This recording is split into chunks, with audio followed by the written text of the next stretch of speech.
everybody. Welcome back to Strongman Personal Finance. My name is Christopher Belly. I'm a certified CPA accountant. I'm a fake boglehead investor. I'm author of the book Stop Being a Broke Loser. It's on Amazon. And we got to talk about this interesting conversation that I finally had with Jeremy Lafifi. That's right, ladies and gentlemen. Me and Jeremy, financial education, finally had a conversation. And guess what, guys? He is definitely way more of a value investor than I ever could have imagined. He's actually not a bad guy. You know, he smiled when I saw him. He had his kids in the video. We became best freaking friends. Woo! Psych! But in all seriousness, ladies and gentlemen, boys and girls, Reichsmarschals and Reichsfuhrers, at the end of the day, I think I'm going to finally lay off Jeremy financial education a little bit, okay?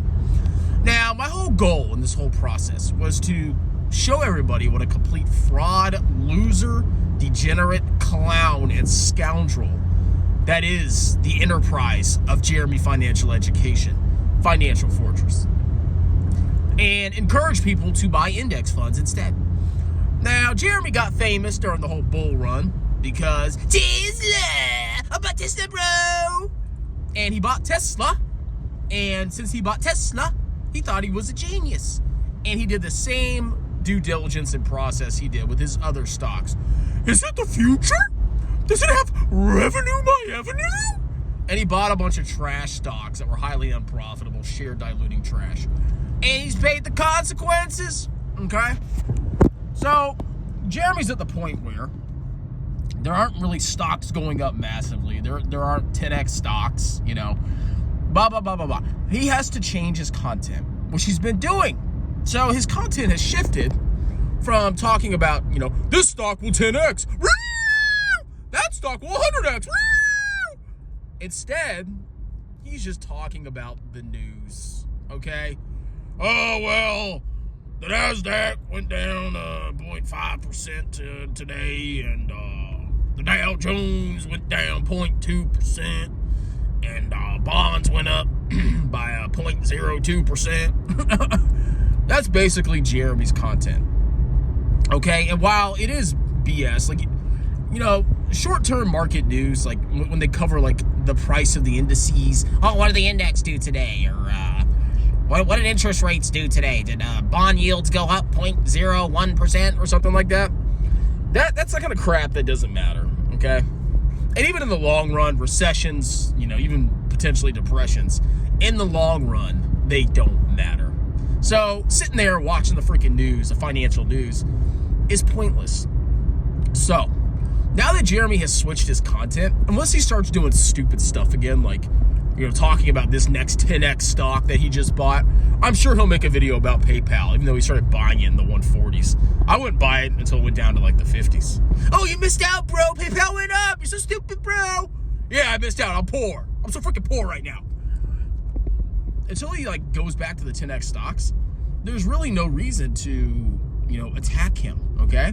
Because now his channel has gone from, you know, dangerous, you know, harmful, disastrous to investors to, you know, just another stupid news channel. Oh, stocks went up! He's basically like a piss-poor version of Meet Kevin with,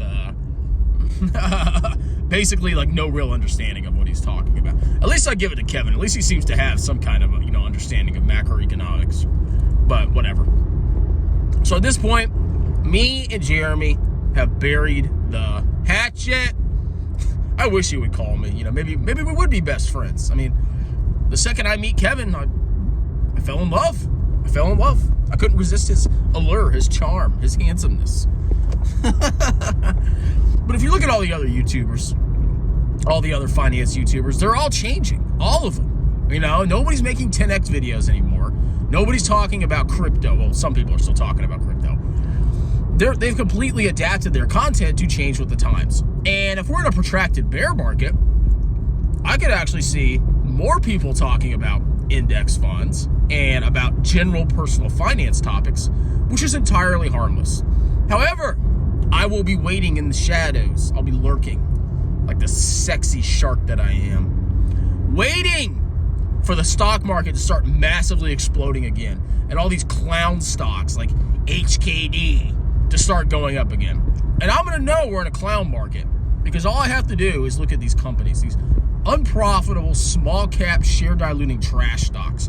And if they start going up 20, 30, 40, 50, 60, 80, 100%, I know we're back in a clown market, okay?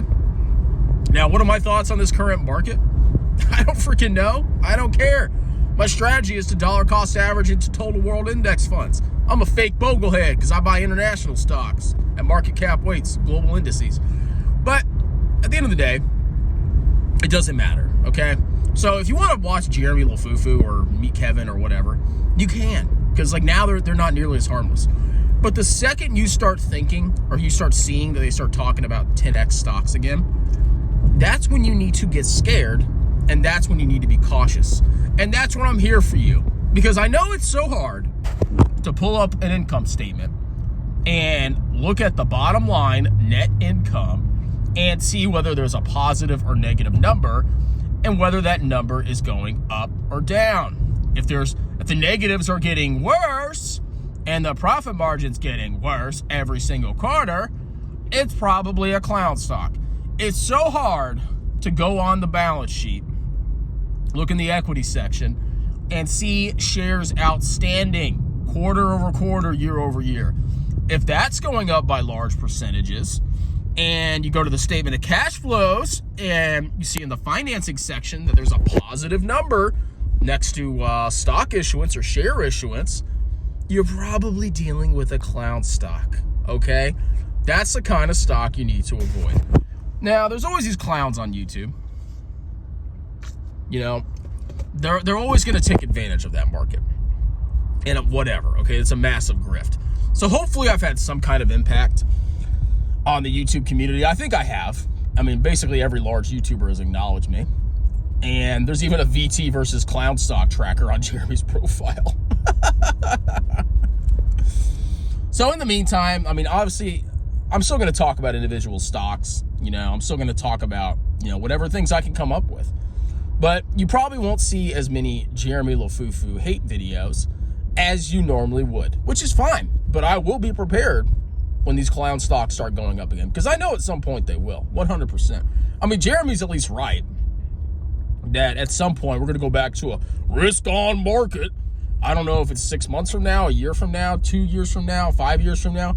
At some point, these clown stocks will be back, and strongman personal finance will be the one crapping on them, and all you guys will call me stupid because you're buying unprofitable trash. And at some point, I'll be proven right again, just like I was about ARK and all these other stocks that I talked about more than a year and a half ago. So that's it, guys. Hope you enjoyed the video. Don't forget to subscribe for my Patreon, bro. And I'll talk to you later. Cheers.